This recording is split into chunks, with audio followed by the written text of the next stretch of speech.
So today I just wanted to do a discussion style video on my thoughts on what's going to happen in the next iteration of the a6000 series. So personally, I've used the original a6000 and the a6300, and I'm actually using the a6300 right now. It's my main camera. And I was going to upgrade to the a6500 when I was originally announced, but there weren't really many differences between the a6300 and a6500 besides in-body image stabilization and the touchscreen, which I've watched many reviews and a lot of people said it wasn't very good, it wasn't very intuitive. But since Sony just announced their new A9, their top-of-the-line sports camera, I thought wouldn't it be fun to think about what the next iteration of the a6000 line would be. Now so far, Sony's been really good about listening to a majority of what their customers want, such as including the mic jack on the a6300, getting touchscreen finally, including in-body image stabilization on the a6500. So clearly they're listening to their audience. Now from that, I'm hoping Sony will finally get it through their head and include a fully articulating screen on their camera. I mean, even Casey Neistat complained about the fact that you can't fully articulate their screen. The tilting screen is very limiting and not very useful, especially since the a6000 series is kind of geared more towards hobbyists, for people who are like doing YouTube videos like me, or entry-level professionals like me who need to be able to see their screen, and they're a one-man crew and they have to be able to put the camera on all these weird different angles and still be able to tell if they're getting a good shot or not. So that's my first prediction for the next a6000 series camera. I hope to God that they finally put a fully articulating screen on these cameras. Next, still dealing with the screen, I hope that they improve their touchscreen capabilities. I know right now that basically all you can do with the touchscreen on the a6500, and I think the A9 as well, is touch to focus, and that's it. You can't navigate the menus, you can't even swipe through your images. So I'm hoping that they improve the touchscreen capabilities, make it more accurate, make it less laggy, because I know on the a6500 it's pretty laggy, and make it so that you can navigate the menus with it. Like honestly, that would be like my first thought when you're putting a touchscreen on these cameras. Next up is the record button. I think they will finally be moving the record button. As we saw on the A9 camera, they did move the record button away to a more convenient position. So I think on the next a6000 series camera, they're definitely gonna be moving it. Moving on, battery life. I know that's a huge issue for basically every Sony mirrorless camera shooter. Personally, I didn't think it was that big of an issue because I have a bunch of spare batteries and they're so small, I just throw them in my pocket and not really think about it.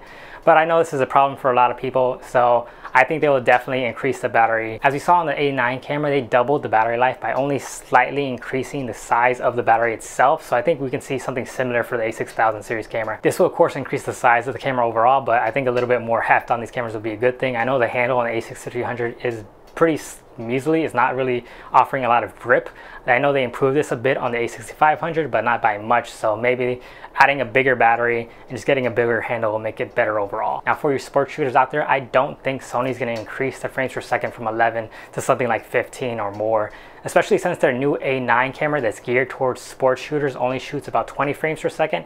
I think we're going to be hard set at 11 or around 11. I think maybe 15 would be like the hard stop. I don't think they could do any more than 15. I think this really just has to do with preventing the A9 from being cannibalized by the new a6000 series camera. So they're not going to risk putting a higher amount of frames per second on the a6000 camera and then people avoiding buying the A9 camera because they can get similar results with this camera. And I know the RX100 Mark V has 24 frames per second, but again, it's a point-and-shoot camera with a 1-inch sensor. No professional is going to use that for their sports photography. Now for video, I do believe that they're going to put 60 frames per second 4K on the next a6000 camera. They may even include 10-bit 4.22. That may be pushing it a bit. I think we're more likely to see 60 frames per second 4K than it being upgraded to 10-bit from 8-bit and then having 422. That may be a bit of a stretch. I don't think they're going to go that far. I think they probably save that for their new A7S Mark III or maybe A9S, whatever they're going to do there. I think they're probably going to move up to the A9S and then keep those lower cameras and say that those are like the step down from the A9s now, like they do with the a6000 series camera. Really, I think that's just an excuse for them to sell you the newer camera at a much higher price than you would have had to pay if they just replaced the older camera, and then sell the older camera for the same amount of money, but now they're making a higher amount of profit on that camera. It's just marketing BS.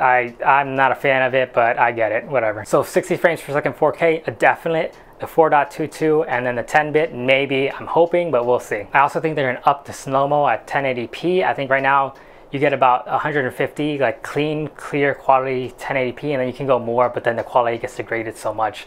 So I think they probably can up that a little bit more, maybe to 300, and then that's still like really usable, clean 1080p footage. Now as far as autofocus goes, I do think this camera is going to get a huge bump in its autofocus. I think it's going to be equal to or far above the new A9 camera. I get that that's a Pro Series camera, but if you know anything about the history of the a6000 cameras, it's always been the leader for autofocus, at least for Sony's mirrorless autofocus camera. It's always been a kind of like the test dummy for improving that system. So I think this is going to get improved to at least the same amount of autofocus points and the same amount of coverage. I think the new A9 has 95% coverage on its sensor.